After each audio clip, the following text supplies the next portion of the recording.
Thank you all for coming. First of all, today is truly a special day. Today is almost like a birthday party. And, and it's not what you think it is. Yep. Today we're sort of celebrating the birthday and creation of a new thing that AmBAR has recently put together. We call it AmBAR-Sport. And AmBAR has been known for years as a basically networking platform for technology entrepreneurs, investors, and other business professionals. AmBAR is changing these days. These days we're trying to touch way more aspects of our life than just technologies. And we figured that sport is a big part of everyone's life, everyone's community's life. So we decided to develop this program. We call it AmBAR-Sport.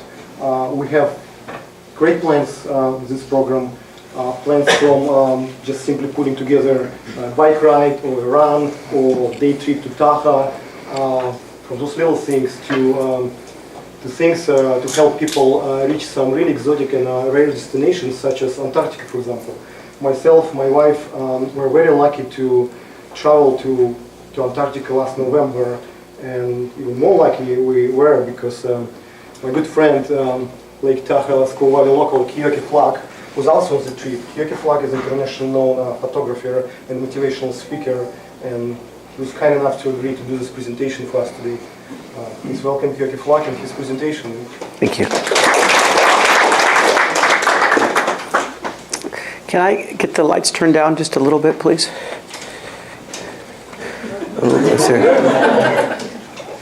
You know what? Maybe just the lights in the back.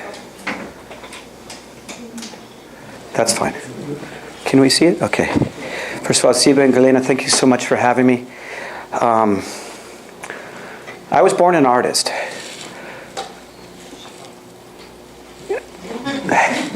As a child, I was born and raised in Hawaii. I got to live and travel around Europe and different parts of the world. And then I went to art school. And when I finished art school, I felt like I had some great skills, but didn't really have any life experience to talk about. So when I was this gentleman, I took off and I spent the next 4 years traveling around the world. This is a self-portrait with a pygmy. This is the tallest man in the village. Now, I'm guessing just about everybody in this room is taller than I am. There is one place where I'm a giant.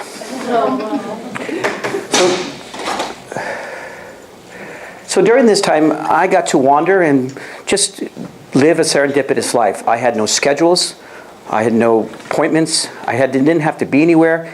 And as a result, I was always exactly where I was supposed to be. And I learned to live and breathe in the moment. And it's funny because it's been a long time since I've had the opportunity to live that way. And yet it's never left me. And I now realize that my moments are very rare and special. But when they count the most, it's when everything else that I've planned goes away and I'm just present. So my base is located in Lake Tahoe, California. This is Squaw Valley. This is a picture taken in the full moon of our beautiful valley. And it became a home base from which I started traveling around the world. Once I moved there in '93, for the next 20 years, I traveled around the world on assignment for everybody from National Geographic, Men's Journal, Outside, Audubon. And I just became more and more focused on living a life of immersion. I'm guessing just about everybody in here understands the power of nature. I mean, we're living in an incredible time where things seem to be getting faster and busier, more and more technology. In fact, we are at the hub of that, in the center of the world of that right now, where we sit. And yet, even though it's moving things forward, and it serves a great purpose, its purpose is not an end in itself. And how nature affects us when we immerse ourselves in the environment, to me, is everything. And whether it's experiencing a sunrise or a sunset, those are the rare moments that remind us what it's like to be human. That's what my art is about. And one of the things that I've become very clear about is that to create art with photography is quite different than most other mediums. Now let's start with the definition of art. For me, for something to be art, first and foremost, it has to be original. To do that with photography is extremely difficult. And yet with other mediums, it's almost natural. The other component is it has to grab you and make you feel something emotionally. right? It has to make you feel something. Now, if I were to take a paintbrush and an easel and give it to two people in this room and ask them to paint the scene in front of us, they would never paint the same thing. If they were going to sculpt or use glass or wax or any other medium, just by the nature component of that media, it would be different. And yet, because of the proliferation of our technology, almost everybody's using very similar digital technology, and we are so pre-programmed about the way things are supposed to look, because we're bombarded with so many images every day, that to use that medium and do something different is extremely difficult. So this is a picture that's not about where it is. It's about what it feels like. In 2009, I finally had the opportunity to go to Antarctica. Before I went, for me, it was always this unknown place. It was this other planet, if you will. And it was this concept that I was going to go and explore someplace, be adventurous, not know exactly how it was going to work out, and experience firsthand what it's like to be there, face my fears, to do it with a teammate, and explore. On that first trip, I shot 50,000 shots. There was one that was more about the idea of exploration, about adventure, about that component, one that fit my heart and my interpretation of what I thought Antarctica was. And I got to tell you, there's so much exotica there. There's so many beautiful things to see and to experience that it's almost distracting. Now, you'll also notice that one of the big components of my work is the idea of a small person in a big space. Every one of these pictures shows someone immersed.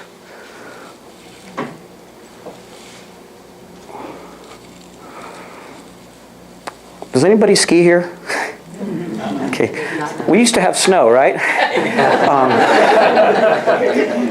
Which brings me to the next idea. I think, what is the one constant in the universe? It's change, exactly. And I think we're living that firsthand right now with what's happening with our environment. People say that right now is a very difficult time for winter. I don't know. The last 3 times I've been down to the bay, I've been blown away by how incredibly beautiful it is right now. It doesn't know that it's winter, but it's hard to call it bad. There's no such thing as bad weather. And one of the things that I really enjoy is the phone rings and I get sent to some exotic location on the planet. And my job is to basically try to translate in a single moment in time what it feels like to be there and feel that space.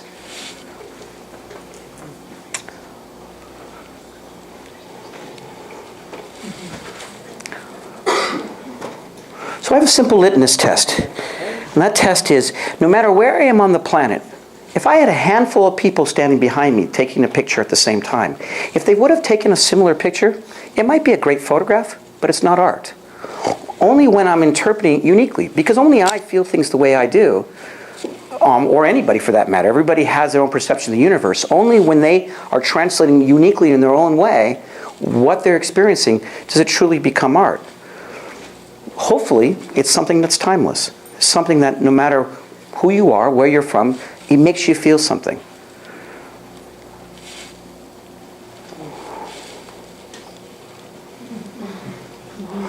I mean, if you were sitting in this meadow, experiencing your friend playing with you, that's a sensation that touches your heart. It makes you feel like you're a kid inside. This dog is actually 15 years old, and yet it thinks it's a puppy. And I can tell you, I'm amazed that its ability to walk or move is challenged as it gets older and older, and yet it has these moments where it completely forgets its own age and who it is.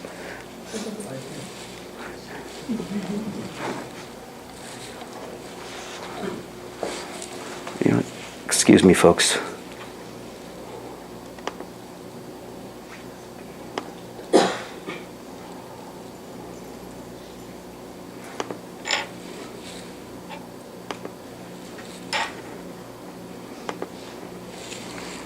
Okay, the pictures were being cropped.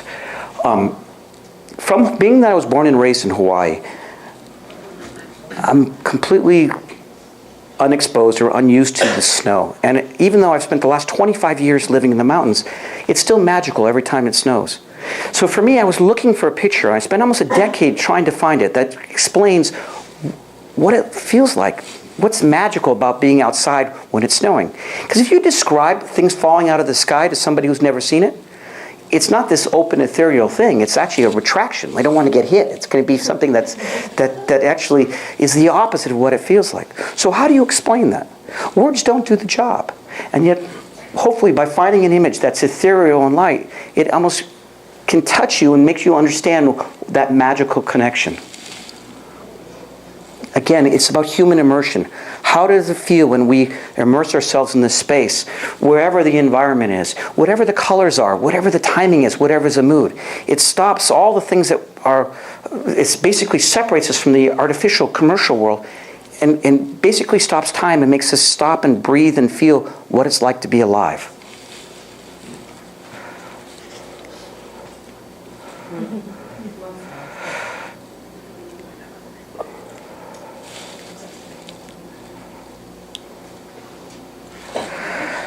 Well, this was a picture that was taken in 2011 when we had more snow than anywhere else on the planet. You got to kind of wonder if that's ever going to happen again. And yet, if you were to go to Japan right now, it's happening right now. And I think that sense of as our planet progresses, our ability to start seeing ourselves as part of the whole and realizing that there's different experiences of immersion that keep changing from location to location, it's almost like we're collectively sharing that overall experience.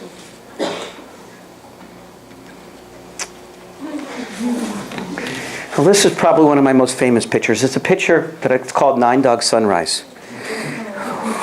I came up with the idea that the dogs are the ultimate metaphor of why we live in the mountains. As long as they're outside having fun, living in the moment, there's nothing else that matters, especially when they're sharing it with their friends. So I convinced Ski Magazine to let me focus on it, and I spent 2 years photographing the dogs. And the purpose was to try to photograph it from their perspective. If I really wanted to gain insight to why we live in the mountains, then the trick was to show it from their perspective. So we got all the dogs together, we got them to the top of the mountain, and I shot a picture of them all looking at me. And when I took the picture, I had 9 human beings, their trainers, standing behind me, grabbing their attention. I shot a whole roll of film, and I documented them all there. At a certain point, I ran out of film, and I went around back to put more film in the camera. And as I was finishing loading, all of a sudden I realized the scene had gotten quiet. Before that, it was animated. There was dogs barking, there was humans talking, there was all these things going on. So I turned around, and I saw all the dogs and all the humans looking at the sun coming up over the lake. And it was amazing. They went from this animated, completely distracted scene of having fun with their friends to a moment where they completely got lost in what it felt like to be alive in that space. So I'm watching this going, oh my God, even the dogs get it. And as I'm watching this one dog turns around and looks at me and is like, take the picture. This is your moment.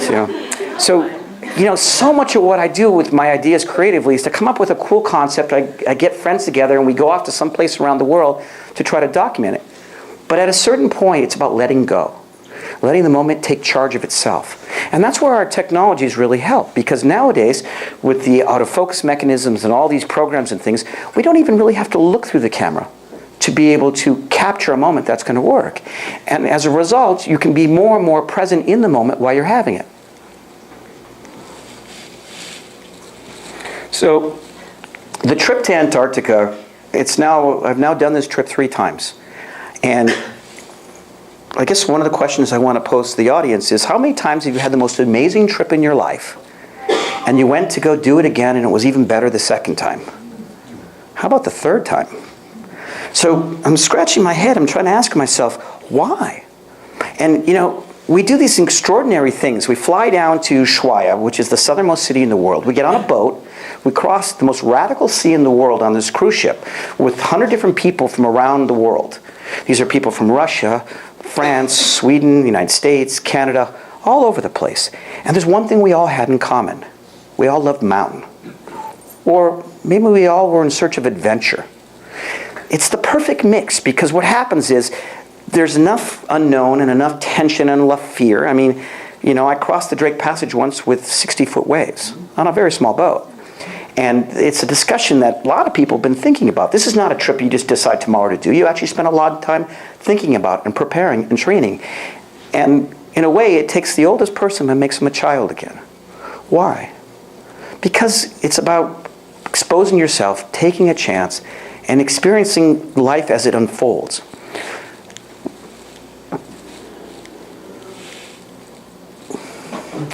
the natural component of what you experience on a day in and day out when you're down there. I mean, with all the effort to get down to Ushuaia and get on the boat and cross the passage, we only have 7 days on the continent. And during those days, again, you have no control. You have a general plan, but the boat comes around a corner and there's a big wall of ice, so it can't go further. So we take a right turn and we end someplace else. And eventually we find a place where we can throw an anchor. The captain's comfortable that we're not going to get encapsulated in ice. And they take a Zodiac ashore and they come back and they said it's on. And next thing you know, you load up with all your teams. For every 4 humans, there's a guide. And you go off together and you explore. Now, a lot of these guides bring their professional, they bring their clients who they've been skiing with and around the world for a long time, and they convince them to go with them to Antarctica so that they get to have the experience. Well, imagine having a guide where it's your job to keep everyone safe, but you're going to a place you've never been before. Again, there's an unknown component that seems to be an everyday experience out there. And that immersed in this incredible pure nature. You see things that just seem surreal, and yet every time you take a breath and you smell the air and you see the purity around you, it really feels like you're on a different planet. One that we haven't destroyed. I guess you could say that most of the people in this boat are not normal. You know, it's the water is about 30 degrees. On the normal cruise ship, this boat does this trip probably 20 times a season, and they always offer the plunge. And usually there's a list, and there'll be maybe 10 people who sign up. And when they sign up, they come down and they put a seatbelt with a rope around them, and they literally jump off the bottom ramp, which is only about a foot off the water, into the water, and they jump back out. And in past trips, our guides and guests kind of got a little carried away, so before they offered this to the public, they once again warned us that there's no jumping off the upper deck, and you have to wear a seatbelt, and you have to sign up. Well, not everybody listened, of course. And it's hard to explain what it's like to go into water that's 40 degrees. And I can't tell you how many conversations I had with friends who were on the boat, who some said they're going to do it, some said they wouldn't. And my point is, what can't you do for 15 seconds? Right? I mean, you're not going to get hurt. You might have fear of really cold weather. But if you override those fears and you focus, it's amazing what you experience. Such as simple as going in the water. No big deal. So when we went ashore, because we're on an area where we didn't know where we were going, and there's glaciers and crevasses everywhere, we were tied by a rope. What a great opportunity. Since so much of what I'm trying to do creatively is no longer try to document or record what I'm seeing, or stop and control it, but just to participate in it. I mean, I tell people my job is my best excuse. Why? Well, I get to live the experience. When you're tied to a rope with a team, if you stop and you try to take a picture without keeping up, then you're going to jerk the guy in front of you, who jerks the guy in front of him, and the guy in front of them. And it doesn't work. So it really forces you to practice what you're talking about. Now, the other thing that I loved about this experience is not only is it people from around the world, it's all different ages. Alexia was 9 years old. She somehow convinced her dad that she needed to go. And to justify it, they decided to make an educational program out of it. So we went to 2 different penguin rookeries, and using a satellite phone and a video, she had a live link to her school. And she got her classmates to ask her questions about what it was like to be standing in this place, experiencing Earth this way.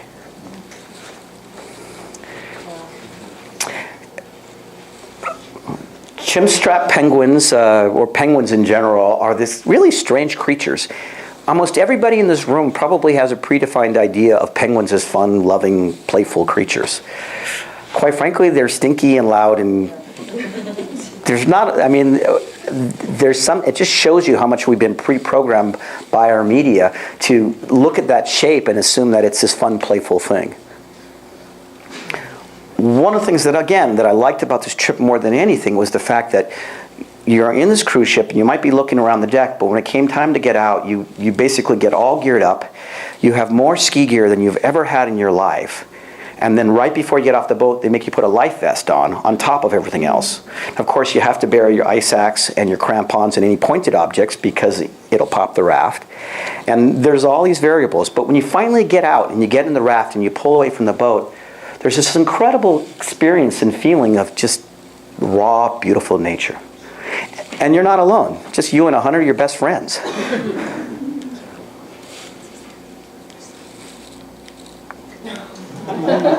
Oops, excuse me. And, you know, all these different groups of people came together and enjoyed the moment. The guide would basically help them do their thing, and you could see the ship in the background. I mean, there's just nothing normal about this experience. But after the second and the third and the fourth day, it became pretty ordinary. Well, not ordinary, extraordinary, but it was something that we became very comfortable with. Now, this was a picture that was actually taken from the first time I went down, and a little bit more on the steeper extreme side. I was actually working on the film crew for Warren Miller. For someone who's had the opportunity to ski all over the world, it's just really amazing, the visuals and how it affects the experience. And then, you know, you get this great experience where you actually earn your turn. So you spend an hour to 2 hours sweating to get up there, and you ski down and you hang out with the penguins again. And it's just something very strange about that, and very joyful. Everything about this trip was unpredictable. This was a blue crevasse ice chamber that we got to explore. You know, ever since I was a kid, I was fascinated with what it would be like to be. I watched the Superman movie, and I saw his bluest ice temple, and I kept saying, "What an incredible place to live." What's amazing is what it feels like to be in this space. I was lucky enough that I went in with one of the first groups, and when it was time, everybody had to take their turn, and when it was time for our group to leave, I got permission from my guide, and I disconnected from the rope, and they went on without me, and I got to stay in this ice chamber for almost 2 hours as every group came in. And what I got to see was the reflection of the experience and what it felt like to be alive in that moment from all the people who I'd spent time on the boat with as they came in and went, "Oh my God." And it was like they were all kids, living and breathing and feeling something they never felt before. And when it's all done, you get back on the boat and you face the Drake Passage and you head home. Now we're going again in November, and I personally invite every one of you to join us. I thought I'd get over this, and the reality, I don't think you'll ever get over going to what feels like another planet, where being alive on a day-to-day basis and sharing it with other people you don't know in a way that's unpredictable and at the same time exhilarating. You know, not everybody skied, but everybody every day immersed themselves in a day-to-day experience that they've never had before, and that was contagious. So in my career, I've had a chance to work with some incredible people. These are people who do the impossible. I was there when Jim Rippey did the first backflip on a snowmobile. That's 500 pounds upside down. Before he did this day, they said it was impossible. And yet he had a vision. And he really wasn't a professional snowmobiler, but he did that kind of thing on a snowboard and had done it for a long time and just realized that it was possible. And so he basically set about to be the first person on planet Earth to make that happen. So many of these people have their own perspective of the world. Now, one of the things that I find fascinating is this is a picture of Shane McConkey skiing a line in Squaw Valley. It's not like when you watch these people who do the impossible that you think you can do it. I mean, I've spent 10 years photographing these people who they tell me what they're going to do. I photographed them doing it, and I still can't believe they did it. And the last thing I think, having gone through the process, is that I can do it. So how do they do it? How do these individuals do things that seem impossible to everybody else? This is one of our locals. This is Johnny Mosley, gold medalist, and he did a cross backflip off an 80-foot cliff. And he told us he was going to do it first, and he made it happen. Now, all these people have a support system. They have people in their lives who reach out and give them a hand. They're brought into an environment where they imagine things that are not possible. I mean, isn't the whole tech revolution that's happened right in this ground zero, isn't it about people who imagine things that have never been? I guess the first step is to first define where that boundary is, to really see where that mark is and start to envision yourself doing something beyond that. And I've thought about it and I've talked about it and I've really enjoyed these individuals. And yet, when I had the next experience that I'm going to share with you, I didn't see it coming. In fact, it was the last thing in the world that I thought would ever happen. So I'm 47 years old and I get invited to join a couple friends who live in Tahoe. The plan was there was 2 paraplegic athletes who wanted to be the first guys to ski to the South Pole. It had never been done before. Now these are guys who cannot walk. One of them was in a wheelchair and who'd been a paraplegic athlete for more than half of his life. And the other one had been injured for less than a year. Grant Corrigan was out working on a film. He was a professional snowmobiler. He did a giant gap with a snowmobile and he overshot his landing by 2 feet. So instead of landing in the steep section, he landed in the flat, and the compression caused him to crush his spine.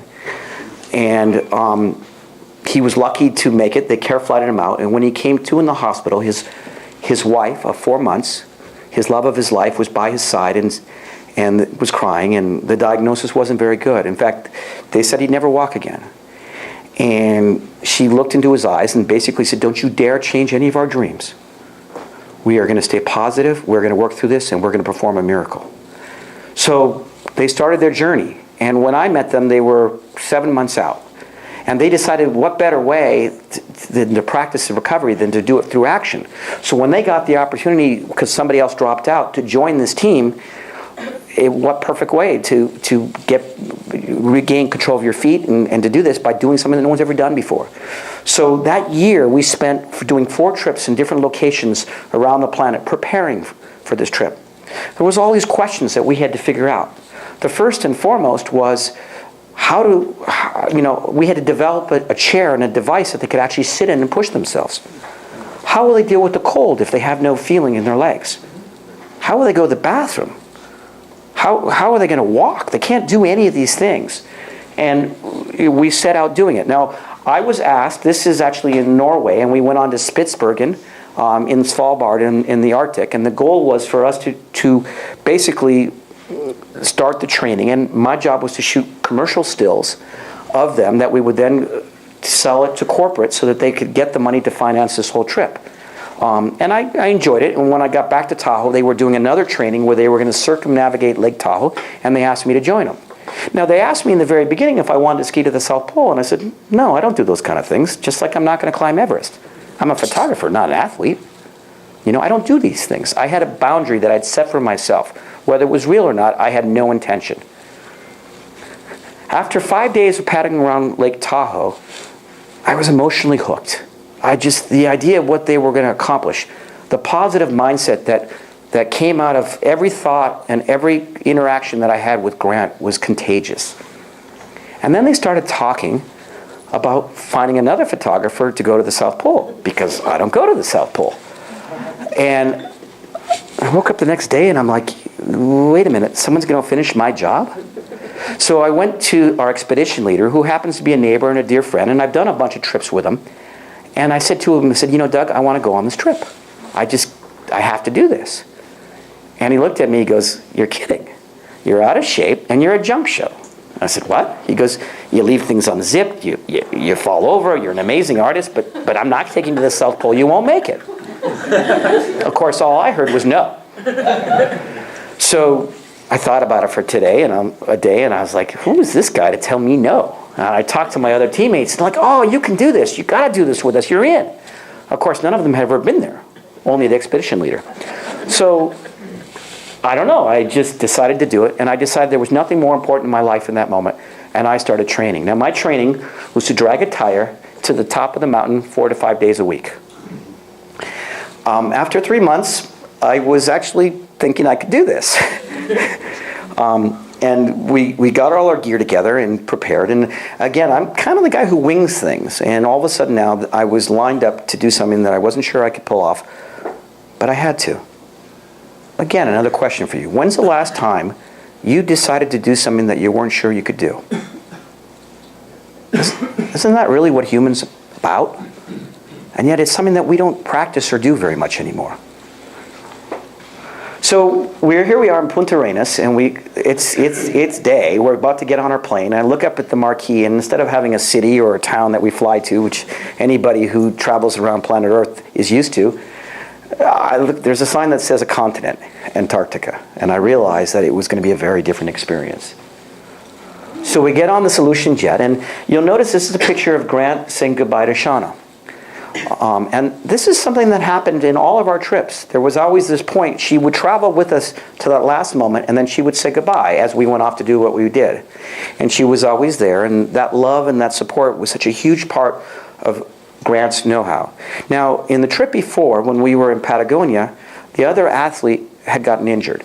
He ended up rubbing all the skin off of his backside, and then got very sick, and after 2 months of being in the hospital, he had to pull out. And it was one of the hardest things I had to face because, first of all, he was a friend of 20 years, and he was a close friend with all the teammates, and all of a sudden it was clear that he was more of a liability, he couldn't go, and it was really hard to stay positive and think about, well, how anything could be positive with this. And as you'll hear in the story, it was a critical part of this journey that made the fairy tale ending that happened. So we get on this plane and we cross the Drake Passage via air, and we land in the middle of the continent on an ice runway. This is a 5-kilometer runway of solid ice, no brakes, and the plane lands and coasts to a stop. And, Union Glacier, which is the spot, it was cold, but not unreasonable. There was mountains. It's still a place that felt very familiar to me. It's someplace, having been all over the planet, there was a lot I could identify with. There was a lot of things that I could share. We had a day to gear up, and then we got onto a DC-3 with skis, and it flew us out onto the plateau and dropped us off 1 degree before the South Pole. When it landed, this is actually 11 o'clock at night. At this time of year in Antarctica, the sun never sets. And I walked away from the plane as they were unloading, and of course, I kind of felt a little bit like the Michelin Man with all the clothes, and I realized this is something I'd prepared for so long, and this was it, because the plane was about to fly away, and I'm thinking, wow, man, I got this. It's great. I feel good. And just, amazed by the journey of the last year and how it got to this point. And then the plane flew away. And it got smaller and smaller and smaller. And that's when I realized there was no turning back.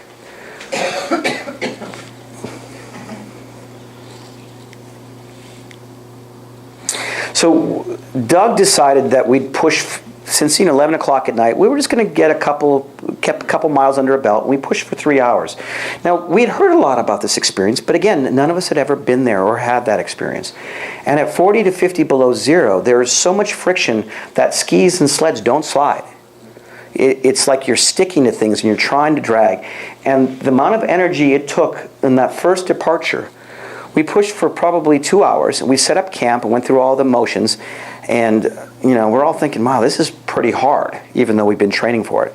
And then after we had some food and we were sitting around camp, somebody asked the question, how far did we go? So we pulled out the GPS and we did our readings, and in 2.5 hours we hadn't gone a mile. So we did the math. We had enough food for 12 days.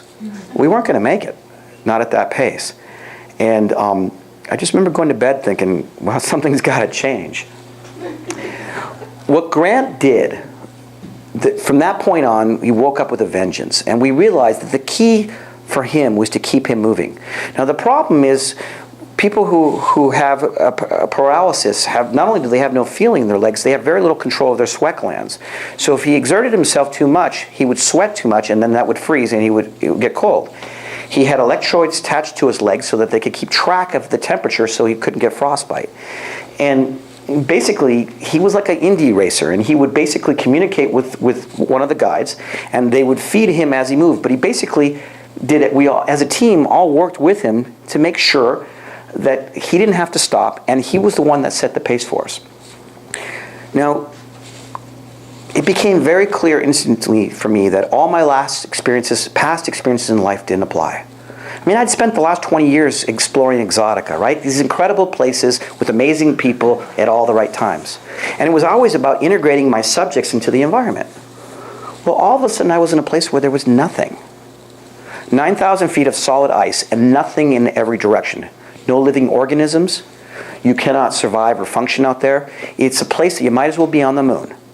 And you would have these days where you would drag your sled with everything you have until Grant basically had enough, and he would signal ahead. They would set up camp, and with his last strength, he would roll into camp. We'd wake up the next morning, and the wind had blown away our tracks, and you couldn't tell you had gone anywhere.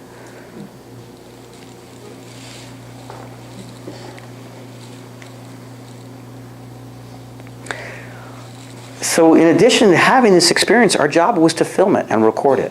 And for the first time, for me, it really brought challenges and it put perspective into what I was doing. I had taken for granted, for so often, all the privilege I had as a cameraman working for great clients. They gave me helicopters, they gave me boats, whatever I needed, right? And the athletes took the risk, I got the shot, and that was my job.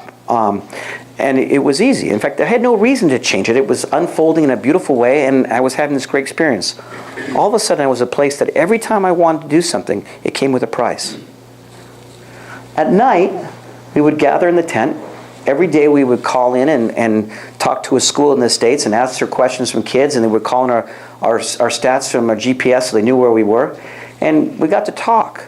But really, during the day, we were by ourselves. And what initially was just about me trying to translate what this tiny person in this big space was about really became a journey within. And I was struggling with, how do I find a way to translate what nothingness looks like? So I gave a string to one of my teammates, and I had to make a circle around me, and then I had the entire team stand in the circle. This is 6 pictures put together, 360 degrees of nothingness. The rules are different. There was a parallax, like a dome of light, that would come out on certain days. And it was almost a force field protecting them as they moved through space. And then the whiteout would roll in, to the point where you couldn't tell which way was up or down, forward or backwards. And it made you start rethinking about, if you can't see all these things, how do you measure progress? And it was cold. Functioning in the cold is a hard thing to explain. All I can tell you is it's hard to think. It became this testimony of will. And what I saw Grant do was beyond anything I've ever seen a human do. And he was unrelentless. He was never once stopped. He just kept pushing forward. And I'd hear him muttering, and he was saying these mantras over and over again. His motto is possibility through positivity. As long as I stay positive, anything is possible. And he wasn't talking about getting to the South Pole. He was talking about that day getting as far as they could. When we were filming this, we were doing audio and motion and stills, and we could do everything we want as long as we didn't get in the way. So every time I wanted to get a camera angle, I'd have to head a new direction. When it came time to taking pictures, I literally would disconnect my sled. I'd start taking pictures, and as they were moving, it was my job to keep up. And at a certain point, this is our film crew, at a certain point, I'd get so, the first 30 seconds, 45 seconds, I would take my mitts off while I was taking pictures, and I had liners, but then 45 seconds, it felt like someone was sticking needles in my hands. Within a couple of minutes, I couldn't feel my hands. And I would usually go for another 2 or 3 minutes, and at that point I'd get scared because I couldn't feel my hands and I wasn't sure what was going to be next. So I'd walk all the way back to my sled, I would put my overcoat on, I would put my mitts on, I would force blood back into my hands, I would drink some tea, I'd eat a little food, have a conversation with myself, and I'd look up and they would be that big. And I would spend the next 2 hours chasing them down, trying to catch them again. So you would think after the 4th, 5th, 10th time you did this, you'd say, is it really worth taking the picture? Why don't you just keep up, don't get in the way. No, that would be way too easy, right? And it really, for the first time, I felt like it put a value on my creative and allowed me to really quantify energetically the value of that moment in time as I translate it with my camera. I did mention I was born and raised in Hawaii, right? So flip-flops, board shorts, and a surfboard. I'm not really sure how I got here. I'm not even sure where here was. All I know is that most of the time, I was having a conversation with myself. I was thinking and talking with my teammates, but mostly just having thoughts that I've never had before. And I started to realize that so often in my life I had limited myself. I had not done things that I could have done. I mean, we all set boundaries for ourselves, right? But they're not real. And only if we test them do we really know where those limits are. Now, it's hard to explain what Grant did. As I mentioned, I've spent 20 years photographing these extreme athletes doing crazy things. This was beyond that. But here's an idea. Go home, get a cardboard box, and sit in the cardboard box. Take 2 sticks and try to push yourself across the carpet. Because with that much friction, that's what it's like. He literally was pushing with his arms. It's hard. In fact, most people will try for 30 seconds and give up. If you're really stubborn, you'll push your way across the carpet in an hour and a half, maybe? If you're lucky, depends on how big the carpet is and what the shag is. Bottom line is, you'll only do it if you stay positive and you're unrelenting and you don't give up.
Grant Corrigan's probably the most positive person I've ever met, and it never changed.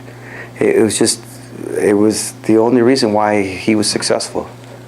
So, 12 days later, we're at our destination. This is the home stretch. This has been a year in preparation. You can see Grant in the middle, Doug Stout, the expedition leader, and Tal Fletcher on the right.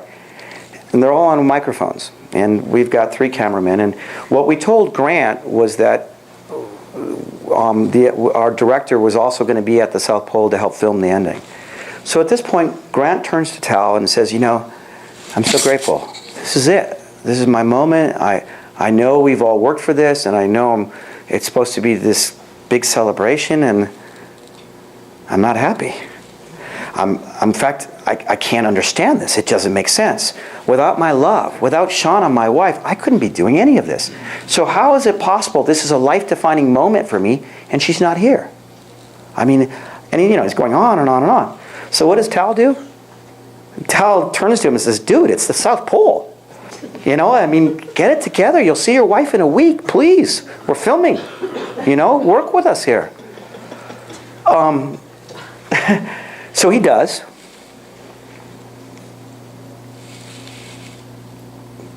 And they're now 100 feet from the pole. And this is the 100th anniversary when Scott was there for the first time. And Grant gets out of his chair, and this is something that he was just intent on doing. He did not want to push the last bit in the chair. So he gets out of the chair and he borrows a ski from each of his teammates. And he skis the last 100 feet to the pole. And it's just one of the most incredible things. I mean, we all knew this was going to happen, and yet being part of it and watching it was just incredible. And there's this huge celebration, and there's a crowd that forms. You know, big crowd. And in the crowd, there's a hooded figure who comes up.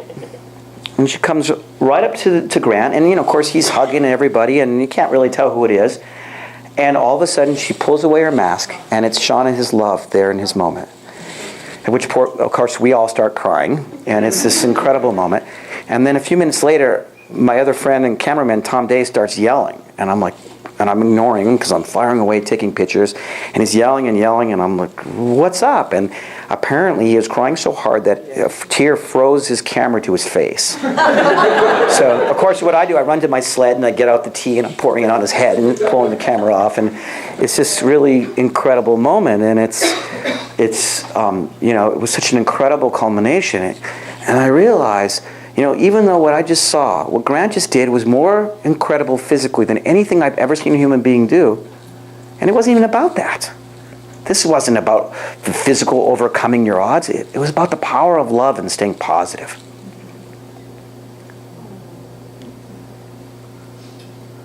So what do you do? I mean, how do you go on from here? It was just this incredible thing.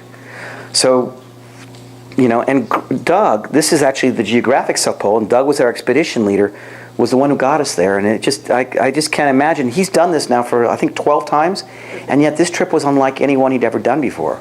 And I couldn't help but think that he was really thinking about what this meant. So, of course, you get great Facebook pictures. This is Grant with GPS at 90.000. There's only one place on planet Earth you can get it. This is Grant pole dancing at the South Pole. This is Grant skiing around the world. This is our team at the South Pole. We're all standing in different time zones. And here we are high-fiving. Now, our goal with this movie, which will be coming out hopefully by summertime, is to raise awareness for this foundation. It's called the High Fives Foundation. They're based out of Truckee. They're a 501(c)(3). They help winter sports athletes who have debilitating accidents, help them get back and get positive, make a difference. And the idea is that if somebody like Grant can ski to the South Pole, what can't you do? And again, this has now been 2 years since we've been there, and everything's changed. All of us, we all knew it was going to be a special thing to see this happen, and we flew back in, and the governor of Nevada was there to meet us, and it was on the front page of the Chronicle, and there was all these things going on. And yet, the day-to-day message for me is what you can do if you stay positive and if you have love in your life.